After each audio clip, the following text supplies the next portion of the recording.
4,000, excuse me. Yeah. All right. Moving forward, we'll consider and take action to approve the budget, for the Beaver interlocal agreement with their fire protection service. I have a motion to approve the interlocal agreement for Beaver. I make a motion to approve it, along with reading section 6, which is the only difference in other interlocals. A second. I'll second that. It's been moved and seconded. It's open for discussion. Bryce, go ahead and read what you were going to read with the interlocal. Section 6, in consideration of the services provided by HICID pursuant to the provisions of this agreement, Beaver shall pay HICID in accordance with the following schedule. $26,000 for the year beginning January 1 and ending December 31st, 2025. Mr. Chair, I appreciate the work that's been done on this, and I can't believe that we love all the people of Beaver, and we love the bridge and all that stuff, but we've been providing rather services over there, but the town of Beaver, I guess they collect taxes for the residents, but they have a fire station over there, and we help them in the rural fire department, but I don't think they've paid any money, according to your research, Mr. Holland. And this is $23,000 that they would pay for 2025 for our fire department and the rural fire providing services over there. And so I think $23,000 is not much, but their number of calls is probably quite low as well. Can you fill us in on any of that? Do we have, what, 2 trucks over there? Is that correct? That's correct. Okay. And Commissioner Brown, it's $26,000, not $23,000. Okay, 26, all right.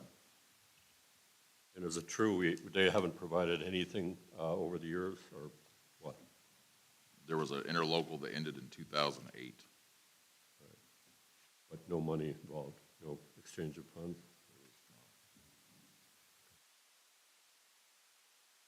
I don't see any reason why we shouldn't vote for this. Any other comments concerning this interlocal with Beaver? You call a roll call. Please. Commissioner Surratt, Aye. Commissioner Holland, Aye. Commissioner Graff, Aye. Commissioner Brown, Aye. Commissioner Pinkley, aye. So passed.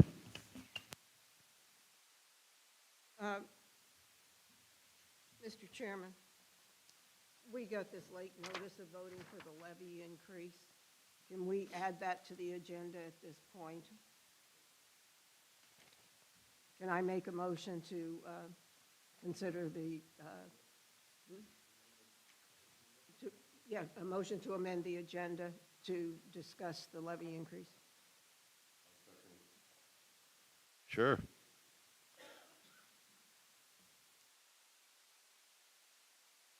Been moved and seconded. That was to amend the agenda, so I guess we vote that.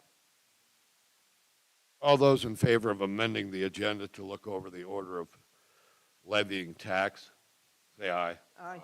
Aye.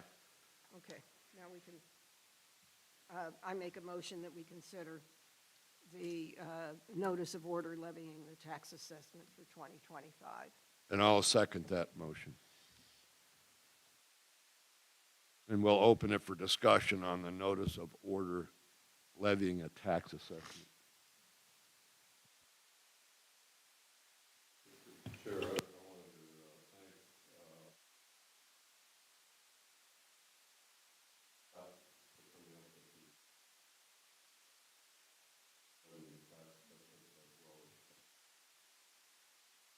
Wanted to see, especially the homeowner, that's an R1 improved city lot, that means you have a home on it, well, and it's going to be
Is his mic on?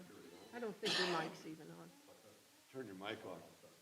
I talked to a couple of people on limited income, Social Security only, and they are really glad that we are at 834.60 and would like it even lower because they're having a difficult time making ends meet, cost of living, so forth. So I think there are ways that we could approve some of these expenditures that we talked about earlier this morning, but we have to keep within the realm of affordability. Thank you. Mr. Chairman?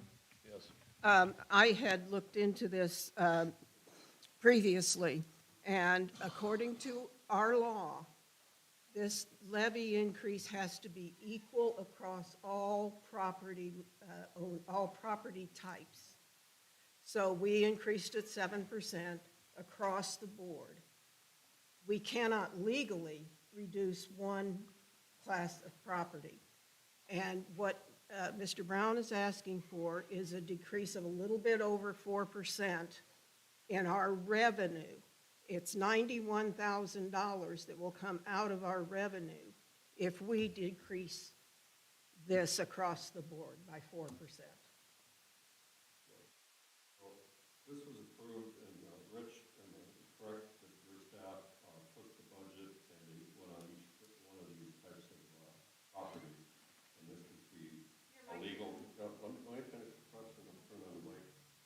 Is this, so we don't get into another one of these damn lawsuits, isn't this the correct amounts that we're talking about here for 2025? Them are the same amounts that were for 2024, and they will be the amounts for 2025 as is. Right. So, well, Phyllis, I don't understand what you're talking about. Well, if you want to decrease the levy, I don't want it to. I'm saying I'm glad it's the way it is. I thought you wanted to reduce it to $800. No, I said I wanted to stay the same. Oh, okay. I and not go up. misunderstood. You've been preaching all year okay. that you wanted to reduce it, so I just, Okay, I guess the mic wasn't on. I'm pleased that it's 834.60, and the other ones I don't care about because I don't have any of those lots. But I understand the legality of having it a certain percentage. That's why we're in a lawsuit over there in Eureka. yep, we don't need Thank you. another one. Thank you. Thank you. I apologize. I misunderstood what you said. For the benefit of everybody, the rates didn't change at all. Sure, go ahead. Barb Kuhn, 62 Holiday Island Drive. Is that coming up? When we did a 7% increase, that's beyond the 6% interest we can raise on the AOB. So we are, by charging this, digging into the principle of the AOB. No, Yes. no, we raised the levy. We did not adjust the assessed value.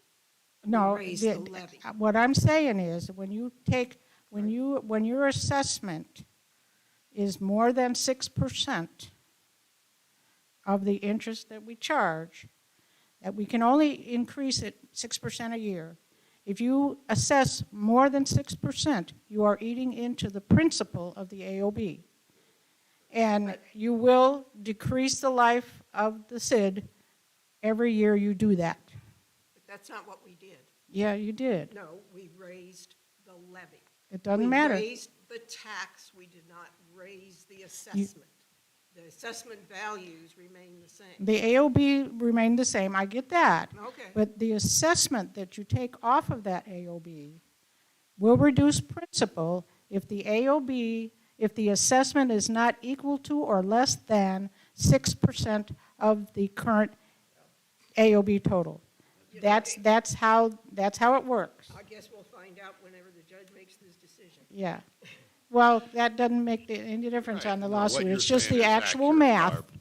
The actual math Yes. is, if the assessment is greater than 6% of the current total AOB, you are eating into the principle of the AOB and not just charging the 6% we can charge without.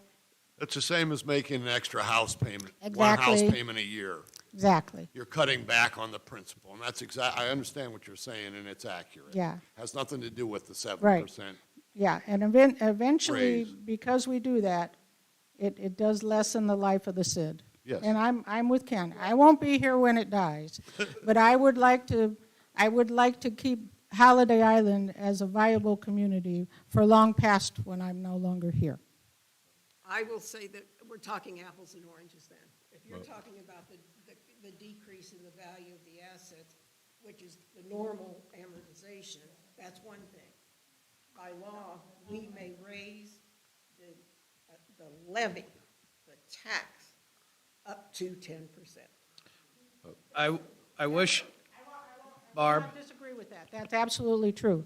But every time you go above the actual 6% that we add each year, you are still eating into the principal. It's just math. That's correct.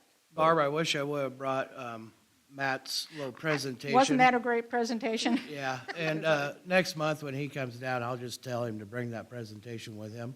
So that Do. way we can run it through it and everybody will understand exactly how this went into effect and how they came up with the math. Correct. Because it's not just a 7% across the board raise. It was based off of the percentage of the income they brought in interest. Yeah. That's why you get the different weird amounts. Yes. And Matt does a very, very good job of explaining that in a slideshow.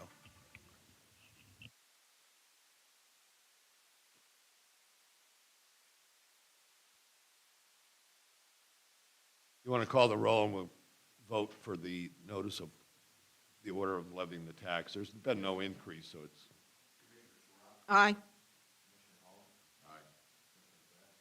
aye.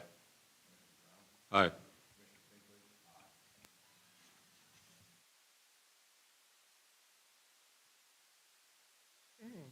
The last thing on the agenda is consider action to approve the budget for 2025. Have a motion to approve the budget for 2025. Budget for 2025. Been moved and seconded. We can open it for discussion. This is the second reading of the budget. So it's open for discussion. We're going to, one of the big things is CIP items, capital improvement. CIP. That would be part of that. Okay. Well, I'll start. yeah.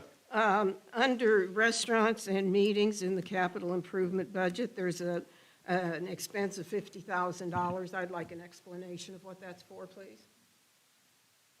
With the moving of the pro shop and everything else going on, and then the closing of the restaurant for cleaning and possibly trying to bring in a new management, we think that we should just go ahead and do a facelift on the new restaurant area and the bar area and all that so that way people just we didn't shut down for no reason. We need to do a facelift on it, flooring, clean it up, and then get the kitchen up to par for the new management to take over and run it. Okay, So we thank can you. make a profit off it. Thank you. Well, we're never mind. Thank you. And just to follow up on that, the golf maintenance or golf downstairs is the same thing? Or is that a different CIP? That is not, we have the only expense in that will be purchasing of a computer, and then that is come out of the office maintenance. Yeah, They'll have that in their budget to do their appropriate. And the flooring. And the flooring. What little renovation that Yeah. is not a capital improvement, it's Yep. out The of the pro, gen- just the pro out of the shop general is, yep, fund. it's just out of their budget line because they actually showed a profit, so they won't hinder them. Rich, I have a question on the coolers, the freezers that we talked about last week. And is that part of the cost of the restaurant renovation or a different item? That's a different item. And here's the worst part about this. The freezer, cooler / whatever has actually been approved several times in years before. We just need to come up with a plan that's going to work in the budget that we can handle. That walk-in freezer has been approved on the capital improvements for about 3 years. Yeah. Yeah, but you were concerned, Mr. Chair, about 12,000 to install one, and we were looking at bids, maybe at lowering the amount of the actual freezers. That is correct. We were looking And at- I'm certain that Aren't we looking at Rich is, buying units, Randy, instead of that walk-in freezer? right now, it's up to Rich to get the additional bids that we need to make an accurate decision. And that's the way it's going to be until Rich gets some more information for us. The other capital improvements that you were questioning, Ken?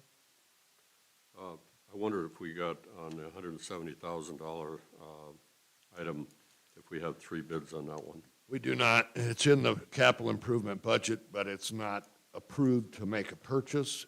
The roads department is well aware that at that price, we need 3 bids. Okay. And We don't necessarily need a brand-new tractor. just to clarify, the capital improvements are put in there for rough amounts. When it comes time to buy a new tractor, a new deep freeze, whatever it is, new sprinkler heads, we will have 2 to 3 bids for it. This is just to pass for the 2025 year. This is not saying we are spending $170,000 on a tractor. This is saying we're allowing that much money, but it doesn't have to be that much money. Okay. We typically have had, the years I've been on the board, money left in capital improvements. Other than last year, when we put up the new building, but that was a capital improvement. I mean, I could, Typically, there'll be money left in there. We won't I could put in $800,000 worth of capital improvements. But the only problem is then we show an $800,000 deficit. Amen, brother, I've been there and done that. At least my capital improvements are put in there with the sale of CDs in January and February. We are still at a positive balance, if not positive, or a balanced budget, if not positive.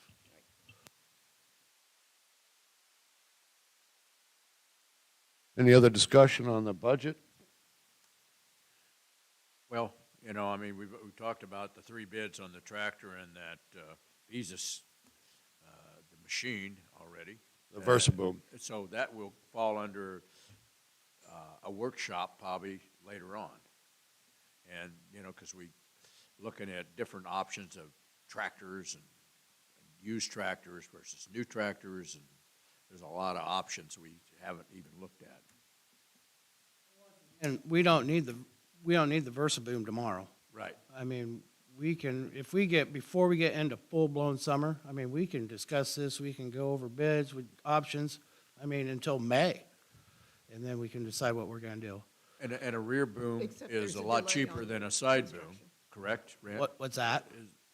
A rear boom fitted on the rear of a tractor is much, much cheaper than the You side could, boom. yep, you can, and this is all things we can explore. We can do a mounted boom, Versaboom, all in one. We can do a rear mounted boom, so that way you can use tractor. I mean, there are so many And you options. can use we that explore. tractor for a lot of other things at that Yep. point.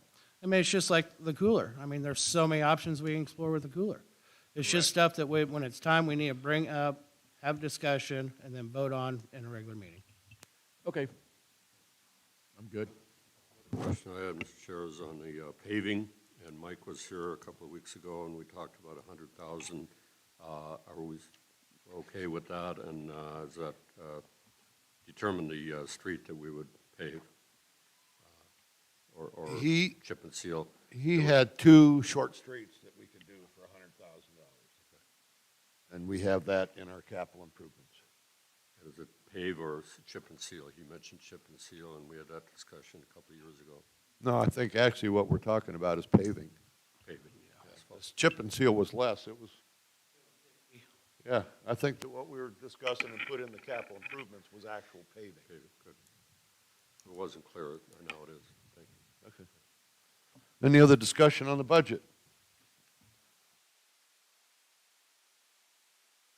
So we take a vote. Call the roll. Commissioner Sprott, Aye. Commissioner Hawley. Commissioner McGrath, Aye. Commissioner Brown, Aye. Commissioner Pinkley, aye. Budget's been approved. We'll open the floor to public comments. Also, Pinkley wanted to amend the budget about a lawyer. Yes. Oh, I'm sorry. I forgot that And, too. I had it wrote down right here. Yep, and I just want to clarify that Matt Bishop Yes. I is going wanted to be uh, our lawyer, and then we're going to draw it Right. up, so he will come to a quarterly meeting, and be present for anything we have, and then we're gonna write it up so that way the commissioners will have phone time with him or email access to him. But I think that was, when I asked to have that included in, that fell under what we just voted on. Yep, and it's underneath attorney fees. But, yep. So just clarify, we will have Matt Bishop. Right. Okay. Was there any other discussions on either the request for a proposal or the budget? I don't think so. I know, I think that's, I think we've we're open covered. for public comments. Yeah, we're just open to public comments, if there's any. Mr. Mayor?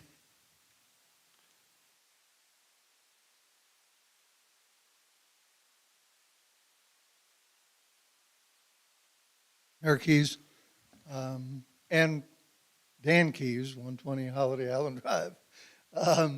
Just a suggestion, and not saying that you have to do things like the city, but when when the city schedules a workshop or a public meeting, we post all of the meeting documents on our website along with the agenda, so that the general public has an opportunity to review that and have some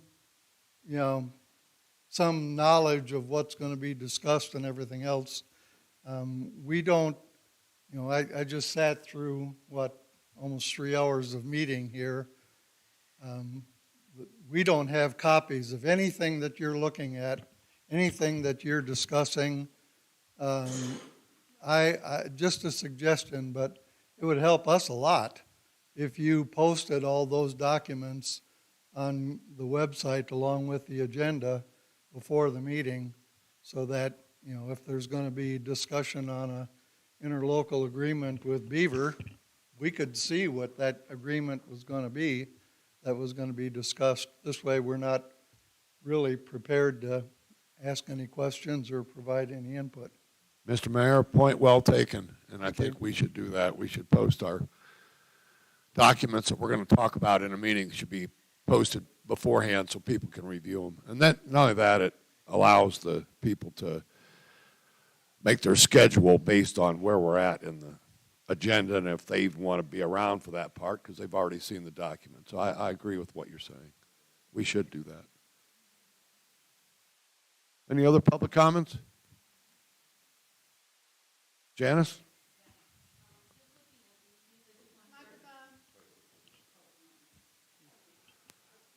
You have to use the microphone so people at home can hear you.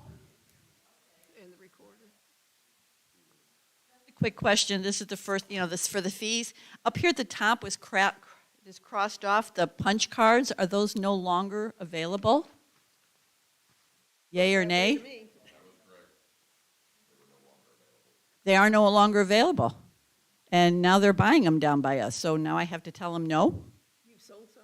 Yeah, I mean, like 3. I got, I'm just questioning that, so if that's off, I just need to know. Where'd the 3 go? Yes, no?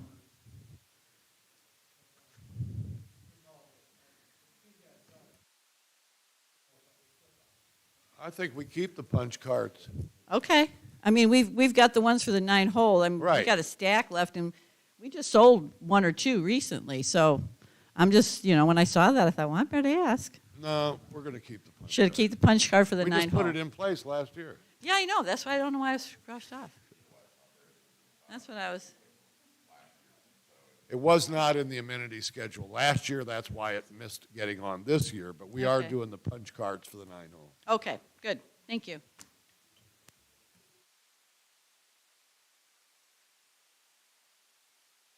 Any other comments, public comments? Commissioner comments? I have a comment, Mr. Chairman. Looking at the 2025 budget, I saw the $50,000 in CIP for the clubhouse remodel. We had not discussed that, and the answer was satisfying. But from the Friday Holiday Island Happenings newsletter, I was surprised to learn the Clubhouse Grill would be converted to a full-service restaurant and bar. This plan was not discussed in an open meeting. I, for one, have not seen any information regarding reno cost, licensing by the Arkansas Beverage Commission, staffing requirements, hours of operation, inventory cost, and other pertinent information. This is a long-term commitment for the property owners. The Board of Commissioners acts as a governing body, and the district manager is responsible for the day-to-day operations of the district. This board is either unwilling or unable to operate within that framework. It has been an honor to serve the property owners of Holiday Island. Thank you for showing your trust in me by electing me twice to this board. Thank you to the staff who have taught me so much and helped me perform my duties. This board some commissioners have circumvented the board to push their personal agenda. I will not be part of this, and I am resigning my seat on the board effective today. I ain't doing it. It's a walking FOIA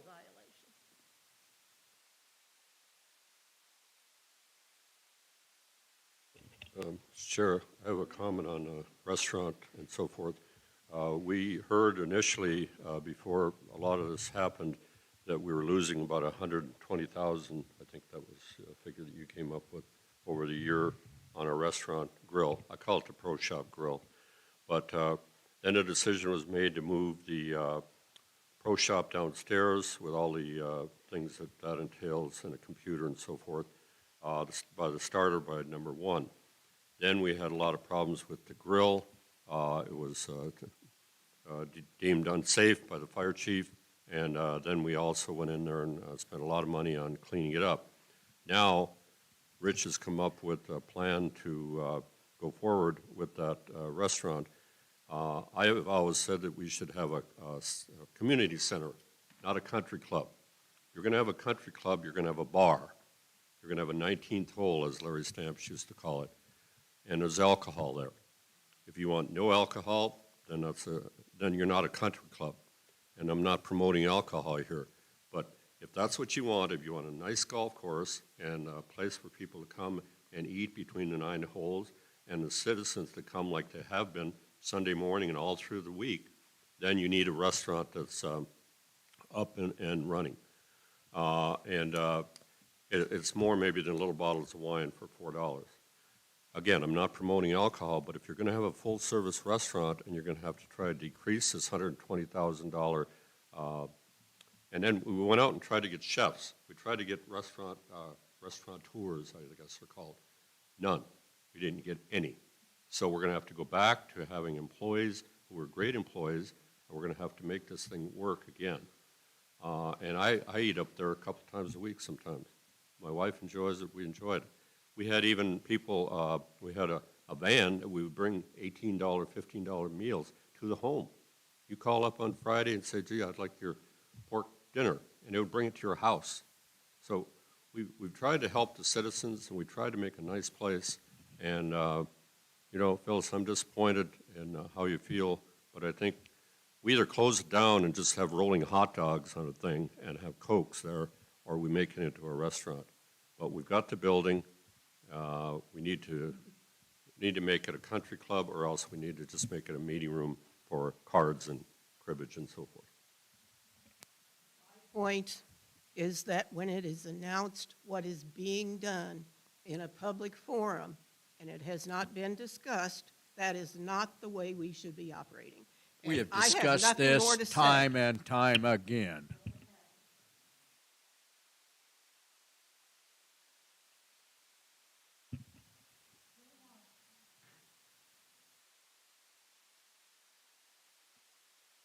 Well, we need to schedule for January meeting. We'll have a work session on the 20th of January and a regular meeting on the 27th of January. I think we need to change that workshop into a special meeting, because we're going to have to declare a vacancy. As Ms. Surratt just resigned, we have to appoint someone for the rest of the year until the election next. And now we would have 4 members. If you have a 2-2 tie, the motion fails. So we shouldn't let that go for a month or 2 months. Well, then we could have a special meeting on the 13th of January. Okay.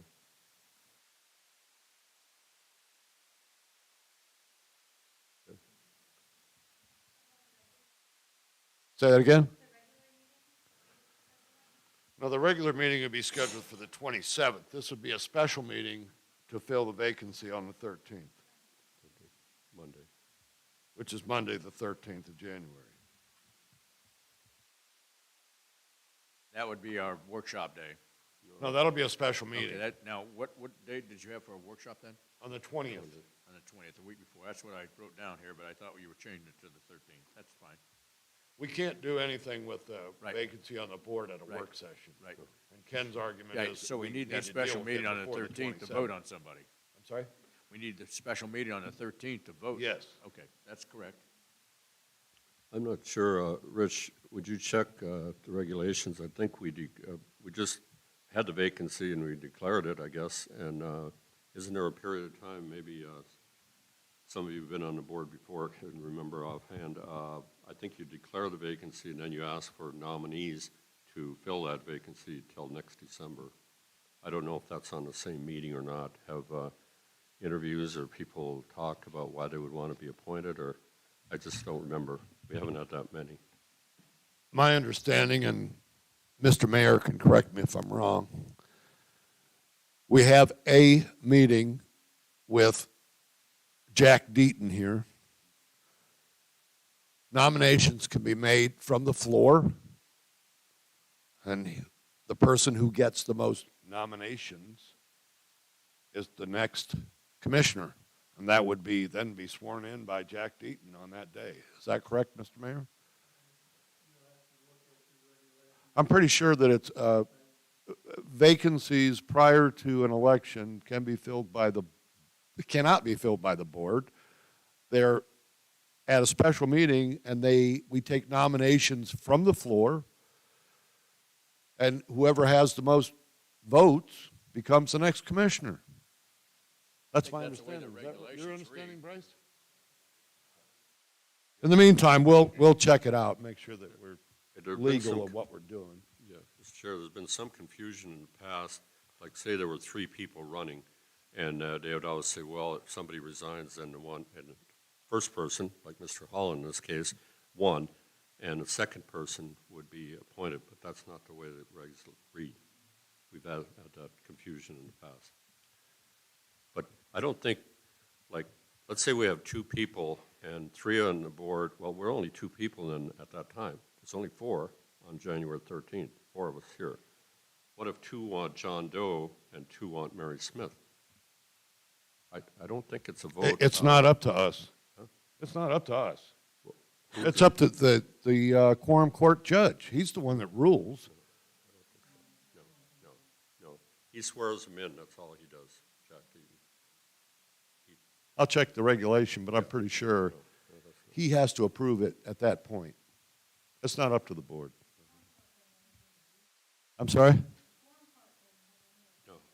No, not over the SID.